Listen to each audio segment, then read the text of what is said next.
Hey everyone, me Kevin here. Mnuchin and Pelosi say we will have a bipartisan relief bill. Trump's COVID diagnosis is rattling financial markets as world stocks fall across almost every sector, while gold and the dollar are up. If Trump and Pence both fall seriously ill, then Nancy Pelosi will become the acting president. No stimulus deal was reached between Pelosi and Mnuchin yesterday, despite the House moving forward with voting and passing the updated HEROES Act. Republican Kevin McCarthy says Democrats just voted on a, quote, pipe dream 2.0. The unemployment rate just fell to 7.9% as we added 661,000 jobs.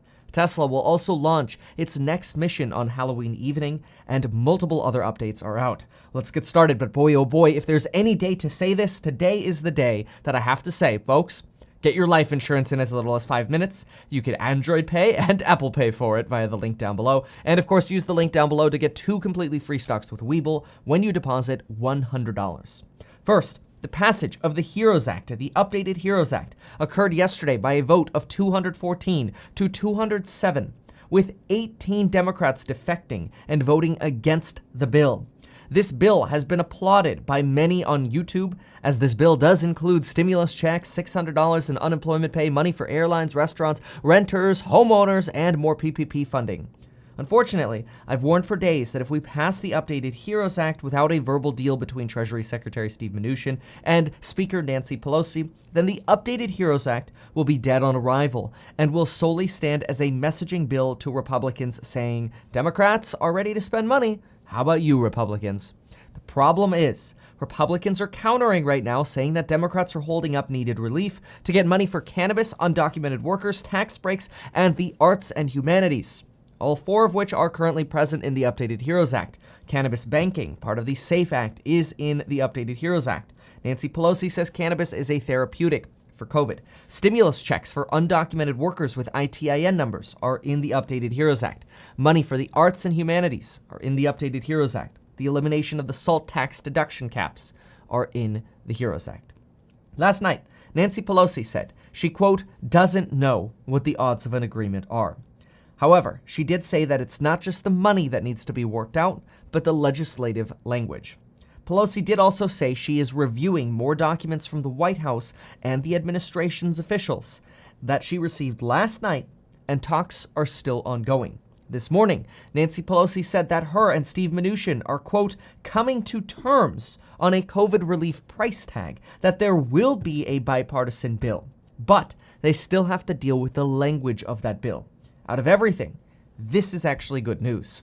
Republican Minority Leader Kevin McCarthy said in the House that Democrats voted on Pipe Dream 2.0. The election is 32 days away.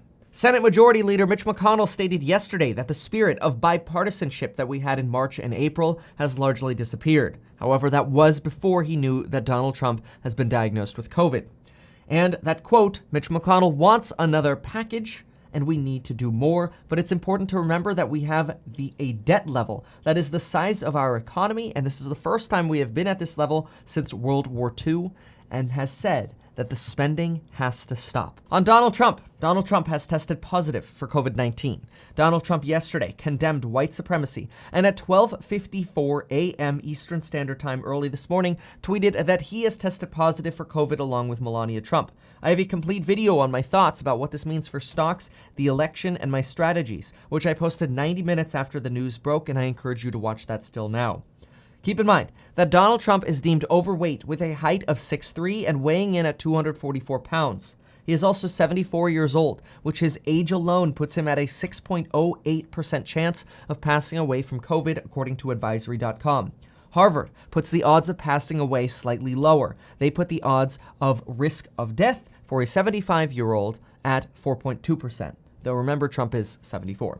Once you hit 80 years old, your risk of death increases to over 20%. As of right now, Mike Pence and his wife have tested negative. Nancy Pelosi has tested negative. Secretary of State Mike Pompeo has tested negative. Treasury Secretary Steve Mnuchin has tested negative. Mnuchin will not be quarantining. Keep in mind that Treasury Secretary Steve Mnuchin met with Donald Trump in detail on Wednesday, and shortly thereafter, Mnuchin spent 90 minutes with Nancy Pelosi.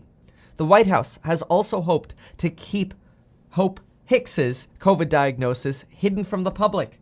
These are from insider reports from inside the White House, though the story instantly broke when it was discovered that Hope Hicks had COVID. In addition to Donald Trump's family, if exposed, were in close contact with Biden and Biden's family during the last debate. And even though everyone at the event tested negative for COVID, keep this in mind. The false negative rate for COVID tests, especially rapid tests, is very high before you start showing symptoms. Even on the first day that symptoms start showing, you might be as likely as 30% to test negative for COVID while you're showing symptoms of COVID. This is according to research from MIT. Trump has already said to have started experiencing minor symptoms as of Wednesday. And on Thursday, he was, quote, lethargic.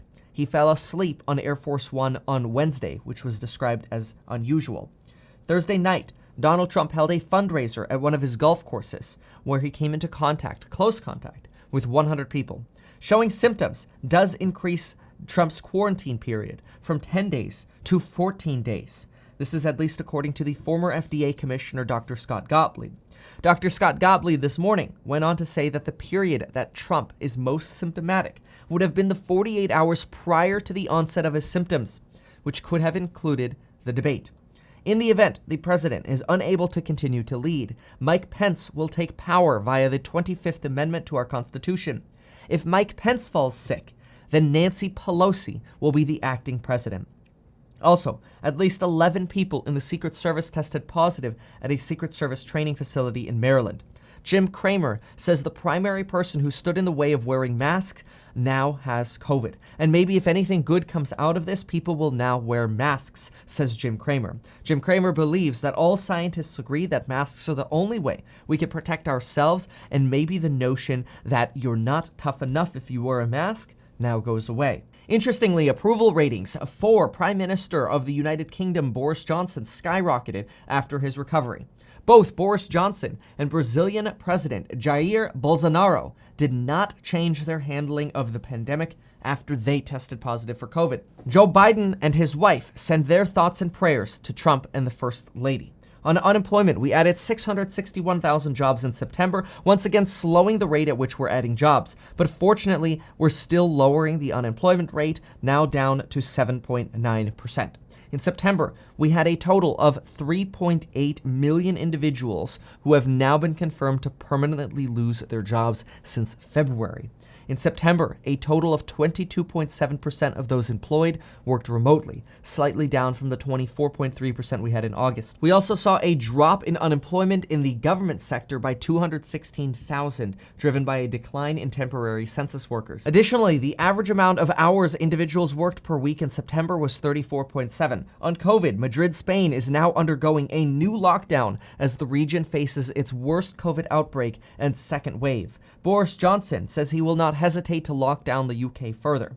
COVID cases are up to 43,981 as of October 1st. Furthermore, in Lake Havasu City, Arizona, mask mandates have been removed. At the same time, in New York, Orthodox Jews who refuse to wear masks are being fined.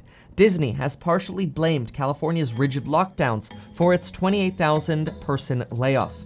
Biden raised $3.8 million during the first hour of the debate, a record, and SpaceX is expected to launch its next mission on Halloween night under a full moon, giving children across America with canceled Halloween plans something to look forward to. This is the update for today. If you've appreciated this, please consider sharing this, consider subscribing, and of course, get your life insurance and 2 free stocks via the links down below. Thanks for watching, and until next time.